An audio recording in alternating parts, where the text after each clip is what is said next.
Hi guys, welcome back to my YouTube channel. I'm Mcbaj, a fashion and beauty photographer based in London, UK. So guys, I have something interesting to talk about today. Really, today isn't about making tutorials or any of that today. I basically just want to talk to you guys as fellow creatives. So today we'll be talking about what challenges photographers face, or should I say challenges we face as creatives.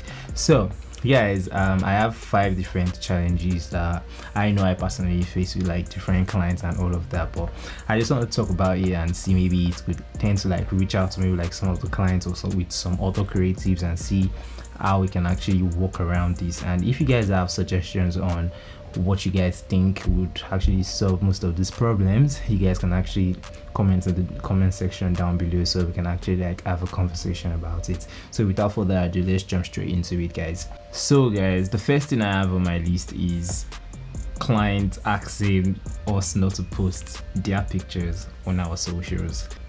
So guys, I know this is like a common issue in which we face as creatives, in which you're going to like shoot a client, and in fact before you even decide to go on proceed with the shoot, these clients, most of them wouldn't have told you and said, oh no, I don't want my pictures posted on socials or something. But maybe when you're now done with the pictures and everything, and you end up maybe like even posting these pictures, and they'll tell you kindly bring the pictures down because I don't want my pictures on socials. Like, really? So guys, like, this is a big time issue, because why would a photographer put in all of the effort of like the lighting, being creative, selecting a good picture, editing a very good picture, and he ends up not being able to like showcase this work to like socials, and for him to actually be able to acquire new clients that might end up seeing this work and would love this work?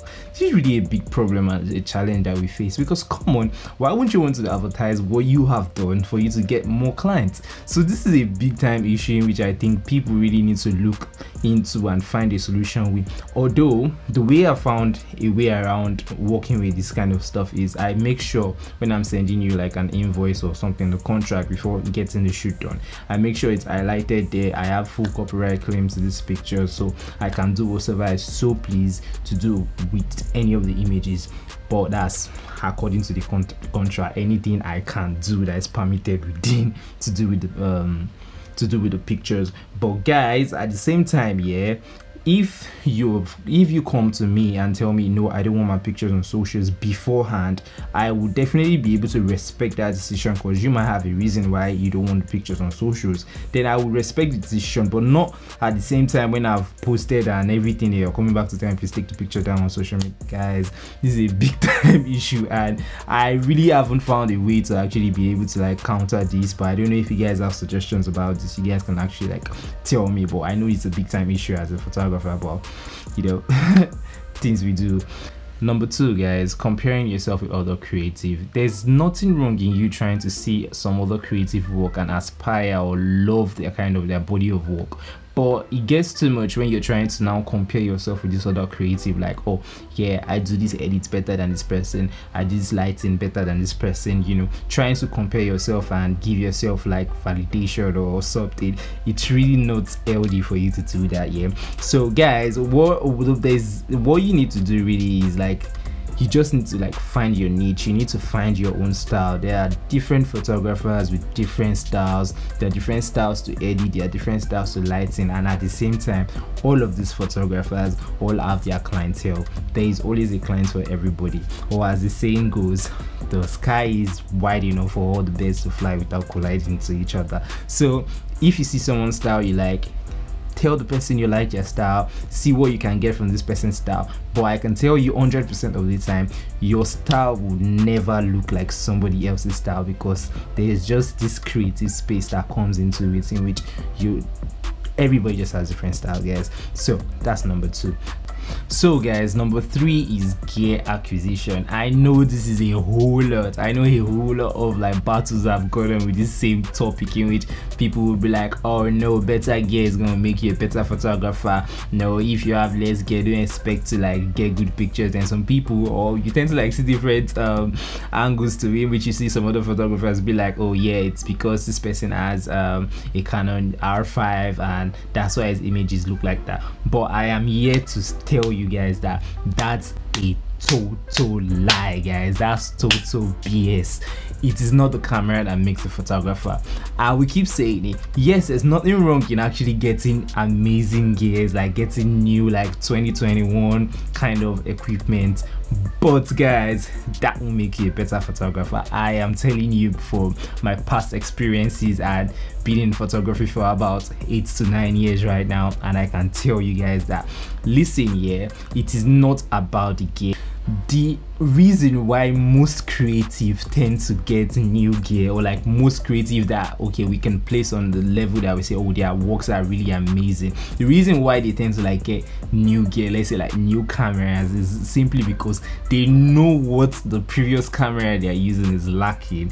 That's why they are getting the new camera. It's more like me saying okay, I decided to leave the Sony system right now, which I was using Sony A7 III, and I moved on to a Lumix X5 and a Lumix S1.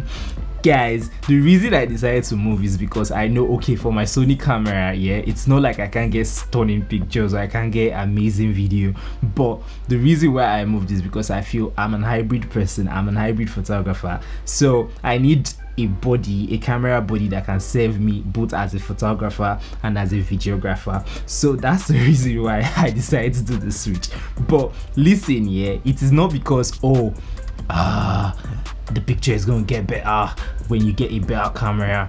Oh, you're using a 5D Mark III right now. If you get if you get an EOS R5, your pictures will go bang. Nah, that's a lie. That's total BS, guys.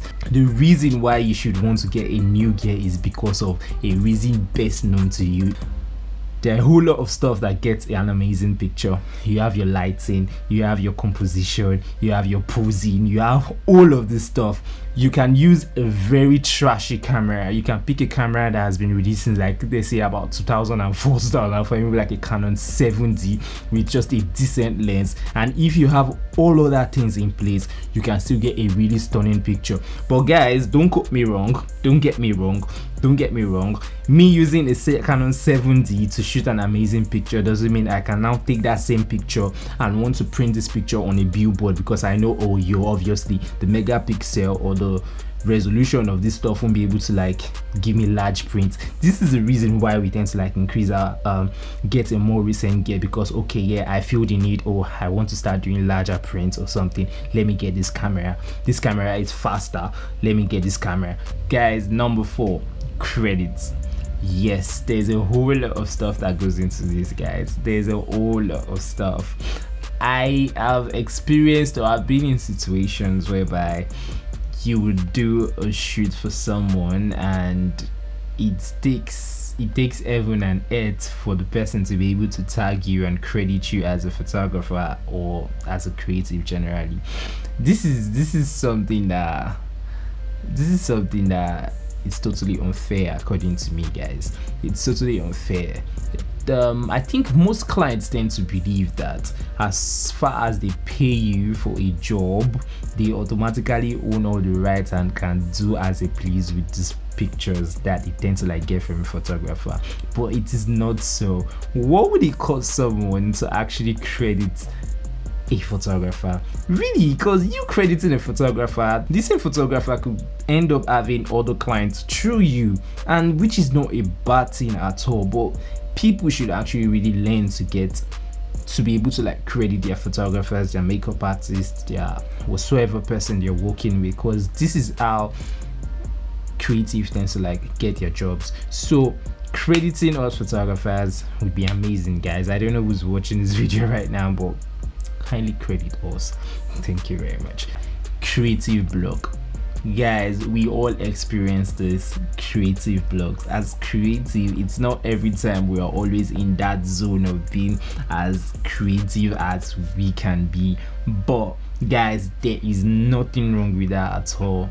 Come on, you're not a machine. Even a machine is going to keep working every time and will definitely find a point in time which is going to like knock off, or just, you get me, yeah. You just need to take a chill, take a breather, because that's what I do often, and I've been doing that a whole lot, guys. I've been doing that a whole lot, guys. You just have to take a break. As soon as you know you've eaten that your creative block, guys, take that break, because yeah, having a creative block means just chill, go have a dinner out, go drink out, go to the park, enjoy yourself. Then I bet it with you, as soon as you get back to your computer to try to like edit or try to like create a mood board together to create amazing pictures, it will be seamless. You just need to like take that breather. You can't keep working, guys. They say all work and not play makes Jack a dull boy. So guys, you make sure you do that. That brings me to the end of my video today. Kindly like, comment, share and subscribe, and don't forget to hit the bell icon to get notified as soon as I release a video every time. So thanks guys. Cheers.